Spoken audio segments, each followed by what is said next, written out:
আজকে এই মোরগটা রান্না করব। নিজের হাতে পালিত মোরগ। দেখতে দেখতে অনেক দিন চলে গেল, তাই চিন্তা করলাম আজকে খিচুড়ি আর মোরগ রান্না করব। তো মোরগটা প্রথমে মেয়ের হাতে দিয়ে দিলাম, সে নিয়ে একটু খেলা করছিল। ও এসব দেখে খুব ভয় পায়। আজকে তৃতীয় রোজা, আজকে রোজার বাজার করা হলো। এইটুকু বাজার 5,000 টাকা। বাজারগুলো আমার মেয়েকে দিয়ে খোলাচ্ছিলাম। তো বাজার বের করছে আর মনে হচ্ছে চোখ দিয়ে টল টল করে পানি পড়বে।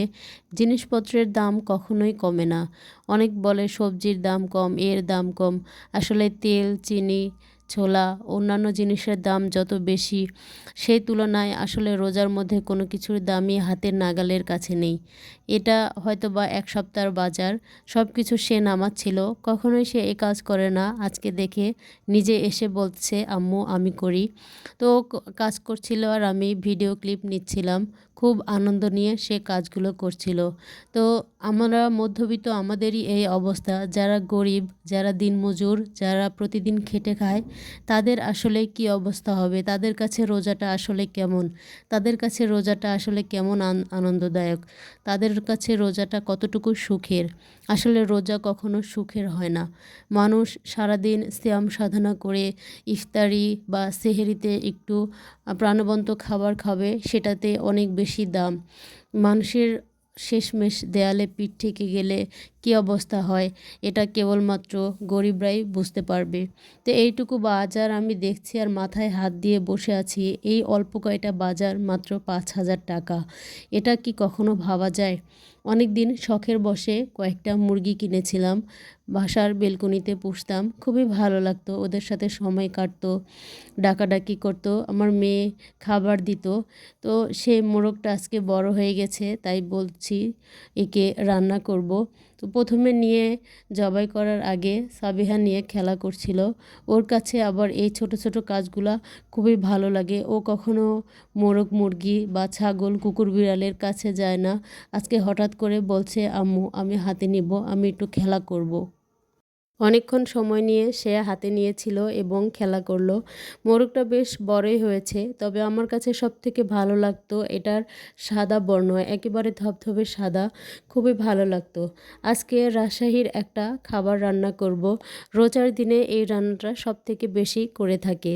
প্রথম প্রথম আমি চিন্তা করতাম যে খিচুড়ি দিয়ে কিভাবে ইফতারি করে। অধিকাংশ সময় রাজশাহীর মানুষ খিচুড়ি এবং সাথে অন্যান্য ইফতারিগুলো দিয়ে ইফতারের সময় ইফতারি করে থাকে।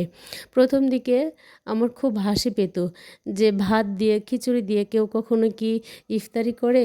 কিন্তু রান্নাটা যখন শিখেছি এবং খেয়েছি, এখন প্রায় আমার নিজেরই করা হয়। তবে রমজান মাসে সবথেকে বেশি স্বাদ লাগে। অর্থাৎ এই খিচুড়িটা খাওয়ার পরে তারা আর কোনো ইফতার বা আর কোনো খাবার খায় না। রাতের খাবার আলাদা করে খেতে হয়, কিন্তু এই খিচুড়িটা খাওয়ার পরে তাদের আর আলাদা করে কোনো কিছু খেতে হয় না।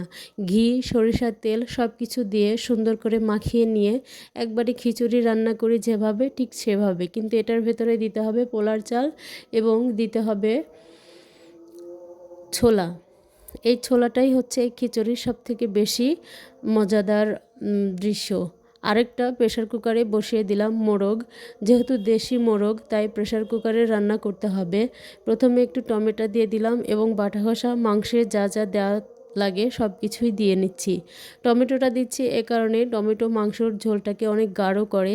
আজকে একটা নতুন রান্না করব, অর্থাৎ সিমের বিচি দিয়ে মোরগের মাংস রান্না করব। তো সিমের বিচিটা আগে ভেজে নিতে হবে। আর এটা সেদ্ধ সিম না, এটা হচ্ছে শুকনো সিম। ভেজে নিয়ে তারপরে মোরগটা রান্না করব। সকল মশলা দিয়ে সুন্দর করে কষিয়ে নিলাম। দেখাই যাচ্ছে অনেক সুন্দর হয়েছে মশলা কষানোটা। আমি মাংসে বাটা মশলা খুব কম ব্যবহার করি। আসলে মশলা যত কম ব্যবহার করা যায় ততই ভালো। মাংসর স্বাদ হয় রান্নার ওপরে।